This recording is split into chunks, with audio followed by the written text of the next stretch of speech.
What happens when raw genius clashes with Metavision? And what if the talented learners run the match, coordinate with the geniuses, crush them, only to bring them back to life? In this video, we're diving into one of the most intense matches of the Neo-Egoist League, a game that determined the awakenings, evolutions, and even downfalls of Blue Lock players. This is the match that decided it all. And hey, before we start, if you're new to the channel and you like chill, easy to follow anime breakdowns that don't waste your time, hit the like and subscribe buttons. It really helps out, and it tells me you want more of this style of content. We've already covered the first match, and now it's time for round 2. So sit back, relax, and let's rewind to the second big match of the Neo-Egoist League, Bastard Munchen versus Manshine City. Bastard Munchen's next opponent is Manshine City, and this team is led by the world's number 2 striker. Chris Prince is the master striker of Manshine City, and everything about the team follows his philosophy. Chris believes in one main idea: only a healthy body can carry the madness needed to change the world. This is what he calls body revolution. Chris can figure out what kind of player you are just by touching your muscles. Then he gives you a custom training program that builds the right muscles for how you play. Chris knows that if you don't take care of your talent the right way, it dies off. For example, let's say someone's talent is speed, but instead of focusing on that, they bulk up to get stronger, like a tank. That's a huge mistake. Their body was built for speed, and now that they've added the wrong kind of muscle, they've ruined their balance. The result? They become slower, their talent fades, and they disappear from the game. Chris wants every player to understand their own talent and how their body works. If they don't, they'll end up like that failed player. And Chris used to be like that too, but now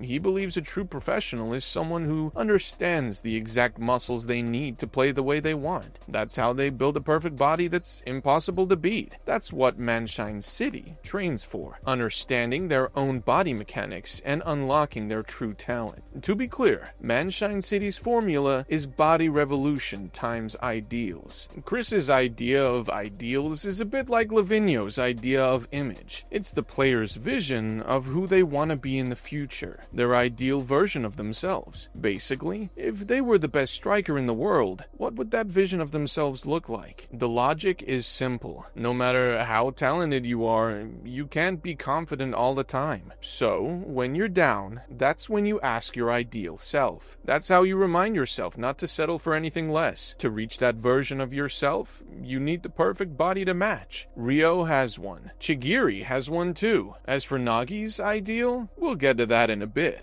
Before the match between Bastard Munchen and Manshine City, a big argument broke out among the team. Yukimiya is upset because Isagi gets picked to play, even though Yukimiya thinks he's ranked higher based on training data. While Raichi, Hiyori, and the others can accept that Isagi enters the match as part of Blue Lock's fan service, Yukimiya refuses to accept that. He's frustrated with how Isagi plays. To him, settling for an assist instead of scoring on your own is a weak way to play. He calls it slow-minded and says he'd never feel good about that kind of goal. Things escalate. The argument heats up, and Isagi eventually calls Yukimiya blind to reality. That really hits a nerve, because for Yukimiya, until he reaches his ideals, he's ready to give everything, even his life, to fight for it. And he has a serious reason for that. Just then, Kaiser barges into the room. He mocks Yukimiya and says he's just jealous of Isagi. Then he tries to recruit Yukimiya to play for him instead, but Yukimiya refuses right away. Kaiser doesn't care. His main reason for showing up is to remind everyone of one thing: don't choose the wrong king between him and Isagi. Now, the Blue Lockers have 3 paths ahead. They can serve Kaiser, they can team up with Isagi, or they can go solo and try to take over the team on their own. The reason Yukimiya is so desperate to play and prove himself is because of his eye condition, optic neuropathy. One day, he's just walking around Harajuku when a talent scout spots him and asks if he can take a photo. At first, Yukimiya isn't interested. He's focused on preparing for the All Japan Soccer Championship that's coming up in a month. But the scout says it's a good story for the magazine. So somehow, Yukimiya ends up starting a modeling career, even though it's just a side thing. And at first, everything's going great. He's killing it. But then, out of nowhere, his vision starts getting blurry. Blind spot spots appear, his vision narrows, and when he's tired, it gets even worse. He goes to the doctor and finds out the bad news. He has optic neuropathy. It can't be stopped. It comes with headaches and nausea, and if things get really bad, he could go completely blind. In his daily life, he's fine. Even his modeling work isn't a problem. The thing is, non-hobby soccer is different. He might still be able to play for fun, but going pro, becoming the best in the world, that dream's in danger. Yukimiya is crushed. This was his biggest dream, and now it's being ripped away. Luckily, the doctor agrees to support him in chasing it anyway, but the clock is ticking. His vision will only get worse from here, and that's why Yukimiya is in such a rush to prove himself now, because his time is running out. 10 days pass in a flash, and it's finally time for the match between Manshine City and Bastard Munchen. Let's take a look at the starting lineup. For the Kaiser offensive system, Ness and Grimm stay in the team. Kunigami plays in the center forward role, just like Kaiser, while Isagi takes the right side as an offensive midfielder. Corona also secures his spot. His speed and dribbling work well with both Kunigami and Isagi, and his job is to link up with them. In fact, Corona chooses to follow Bastard Munchen's second path and work with Isagi. On the left side back is Yukimiya, and for this match, Gagamaru gets picked as the starting goalkeeper. Bastard Munchen will run a 4-4-2 formation. This is a new experiment by Noah that uses this particular group. The first is Kaiser's logical and efficient system. The second is Blue Lock's chaotic chemical reaction built on ego. And Noah's not just here to watch how these two styles perform. He wants to test Kaiser. Now, let's talk about Manshine City. The key players to focus on are Reo, Nagi, Chigiri, and their main international ace, Agi, also known as Doctor. Before the match begins, Reo walks up to Kunigami. If you remember, these two lost to Shido in the second selection, and Reo just wants to say he's glad Kunigami's back. Then Chigiri steps in. Sure, he knows Kunigami is acting like a moody edgelord now, but Chigiri doesn't care. He's going to fight like he's still the same old hero, and he's planning to wake that hero up during the match. The game kicks off, and we immediately see Rio's new evolution, his Neo-Chameleon striker mode. He reads Isagi's play perfectly and steals the ball from him. Isagi tries to get it back, but Rio's body has changed. Thanks to Chris's body revolution training, Isagi can match him physically. Rio's ideal is clear. He wants to be a striker who can control the game all by himself and score his own goals. To do that, he needs to mix the styles of the Itoshi brothers. He activates his Neo-Chameleon mode, using Sei's dribbling to break past the defenders. He's not focused on passing to Nagi. He's actually using Nagi as bait. Reo lines up Rin's signature outside spin shot, but Gagamaru manages to block it. The 44-degree Panther snipe is Chigiri's new weapon, and it gives him his first goal in the Neo-Egoist League. Chigiri's ideal is to be a striker who doesn't rely on passing. He wants to use just his legs to beat defenders and score. However, as a right winger, Chris thinks something needs to change for that ideal to work. So, he switches Chigiri to the left wing. This change catches Isagi off guard. He knows Chigiri's dominant leg is his right, and mastering the left leg in a short time seems impossible. Even so, Chigiri now takes over the left side. Thanks to his evolved stats and high-level speed, offense, and dribbling, he launches from a no motion into a sharp cut-in and leaves the defenders behind. Chigiri's goal is to reach his golden zone, a special spot on the field where he can score consistently. His zone is 19 meters from the goal and 44 degrees from the left. Once he cuts in that position, he fires a controlled shot toward the corner of the net. The shot lands thanks to the combination of his blue lock centering technique, Chris's ideals, and the body revolution training. That puts Manshine City up 1-0. Bastard Munchen responds. Corona links up with Isagi and shows off his main weapon, the Planet Hotline. This move uses Corona Corona's short burst speed to pass the ball at the perfect range for Isagi. It helps Isagi read the field more clearly while throwing off the defenders.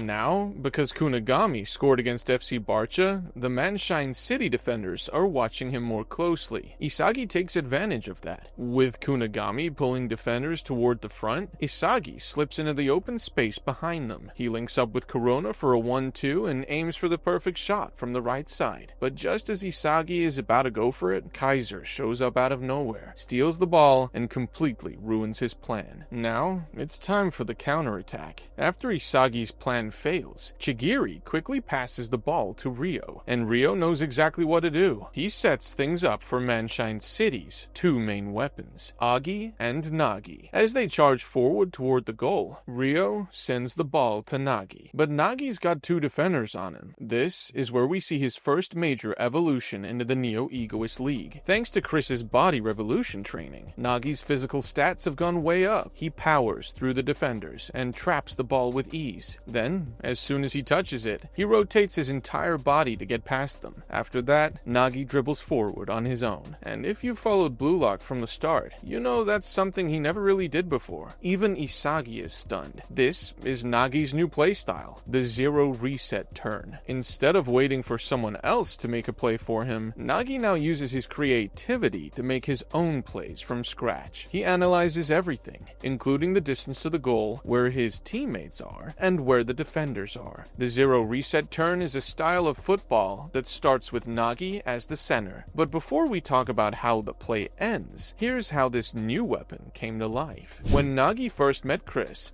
asks him what kind of football the ideal version of Nagi would play. And Nagi's answer? He just wants to beat Isagi. That's it. He doesn't want to lose, even though he has no idea how to win and achieve that objective. Chris isn't impressed. Wanting to win is great, but that alone won't make Nagi the best in the world. So Chris asks him another question. How do you score a goal? And Nagi doesn't really have an answer. He just reacts to whatever passes he's given. He plays passive football, and how good he is depends entirely on how good his partner is. If this partner is strong, Nagi looks like a genius. If his partner is weak, Nagi looks like a fraud. At this point, Chris sees two possible versions of Nagi. He's either a prodigy or a weirdo. Chris looks at the team's early training data to figure out the best training plan, and he notices something huge. When it comes to trapping the ball, relaxing and using your body to control it, Nagi is better than even Chris. The problem is, Nagi has zero creativity. All of his best genius level chemical reactions are just because of his teammates' passes. Nothing comes from Nagi himself. In the end, if Nagi doesn't have a partner to rely on, he can't do much. And Chris knows he won't ever beat Isagi that way. That's why Chris pushes Nagi to play an active style of football. Something that starts with his own trap, not a pass from someone else. A goal that only Nagi can create. That's the idea behind the zero reset turn. He uses trapping as a way to reset everything and build the play from scratch.